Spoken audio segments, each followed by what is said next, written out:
Assalamualaikum warahmatullahi wabarakatuh. Salam dan bahagia Bapak Ibu semua. Berjumpa lagi dengan saya Winda Rani, calon guru penggerak angkatan 10 dari Kabupaten Deli Serdang, Provinsi Sumatera Utara. Berikut ini adalah tugas saya dalam 23A8 koneksi antar materi modul 2.3 coaching dalam supervisi akademik. Selamat menyaksikan video ini dan semoga bermanfaat.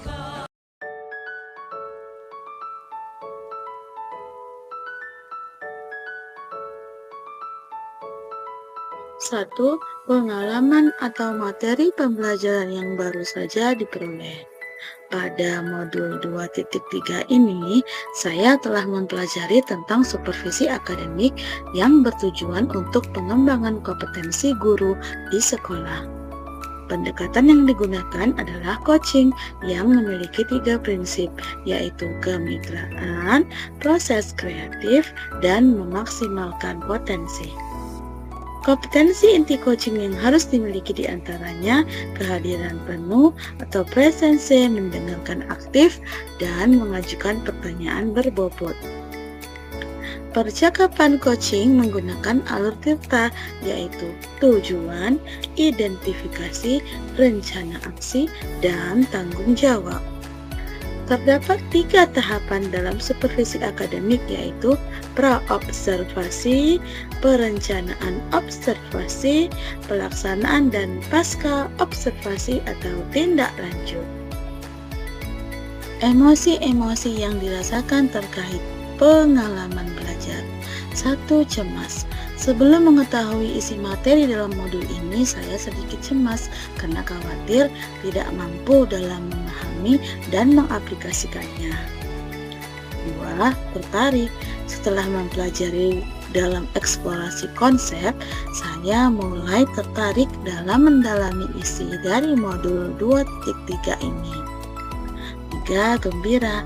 Saya merasa gembira saat mampu melakukan praktik coaching bersama rekan sejawat dalam ruang kolaborasi dan demonstrasi kontekstual. 4. Optimis. Saya merasa optimis untuk mengaplikasikannya di sekolah tempat saya mengajar.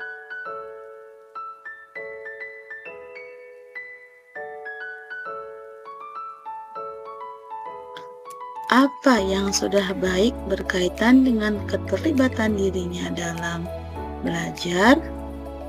Saya mampu berkolaborasi dengan rekan sesama CGP saat mempraktikkan proses coaching menggunakan alur tirta dan sesuai dengan prinsip coaching dalam ruang kolaborasi dan demonstrasi kontekstual, baik berperan sebagai coach, coachee, maupun sebagai pengamat atau observer. Apa yang perlu diperbaiki terkait dengan keterlibatan dirinya dalam proses belajar? Hal yang perlu diperbaiki adalah kemampuan dalam mengajukan pertanyaan berbobot agar dapat melakukan identifikasi permasalahan, menggali informasi permasalahan pada diri coachee sehingga dapat membantunya untuk menemukan sendiri solusi atas permasalahan yang dihadapi. Setelah saya mempelajari modul 2.3 tentang coaching dalam supervisi akademik, kompetensi saya mulai berkembang, ditandai dengan mampu mempraktikkan proses coaching menggunakan alur tirta, baik sebagai coach, coachee, dan maupun pengamat atau observer. Saat saya mempraktikkan proses coaching, saya harus mampu mengendalikan diri dari asumsi-asumsi pribadi dan rasa emosi, sehingga muncul kematangan berpikir dan bertindak agar sesuai dengan prinsip coaching, yaitu kemitraan, proses kreatif, dan memaksimalkan potensi.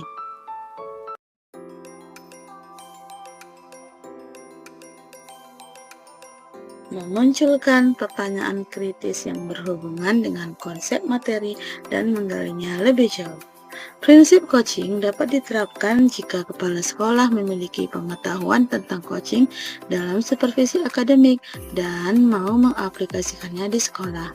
Kegiatan supervisi tidak hanya bertujuan sebagai bagian penilaian guru saja, namun supervisi harus dijadikan sebagai cara untuk meningkatkan kompetensi akademik guru, sehingga tidak hanya melakukan observasi kelas saja, tetapi harus ada percakapan pra-observasi dan pasca observasi.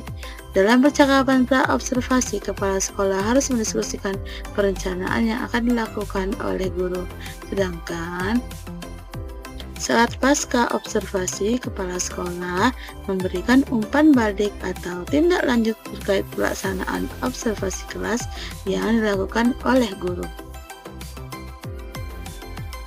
Mengolah materi yang dipelajari dengan pemikiran pribadi sehingga tergali wawasan atau insight baru.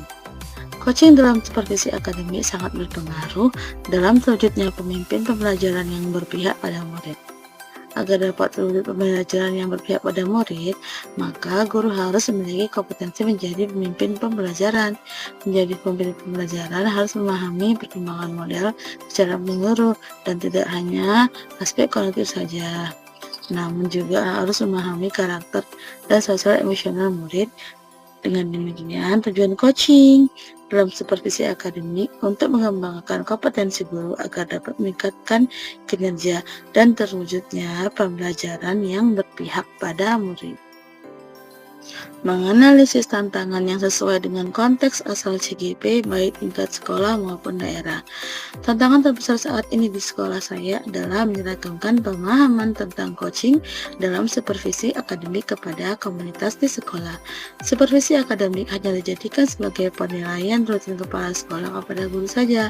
Seharusnya supervisi kelas juga dapat dijadikan sebagai pedoman untuk meningkatkan kompetensi guru dan pembelajaran yang menyenangkan bagi murid. Memunculkan alternatif solusi terhadap tantangan yang diidentifikasi. Satu, alternatif solusi yang dapat dilakukan adalah melakukan sosialisasi kepada seluruh komunitas sekolah saat kegiatan rapat guru agar menjadi penyeragaman persepsi tentang makna supervisi akademik.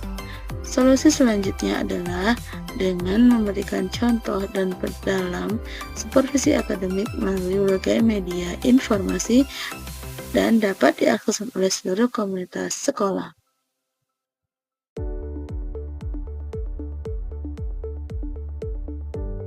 Pengalaman masa lalu, saya pernah disupervisi oleh kepala sekolah, namun kegiatan supervisi tersebut hanyalah sebatas menjalankan kewajiban saja, tanpa mengetahui makna supervisi yang sebenarnya.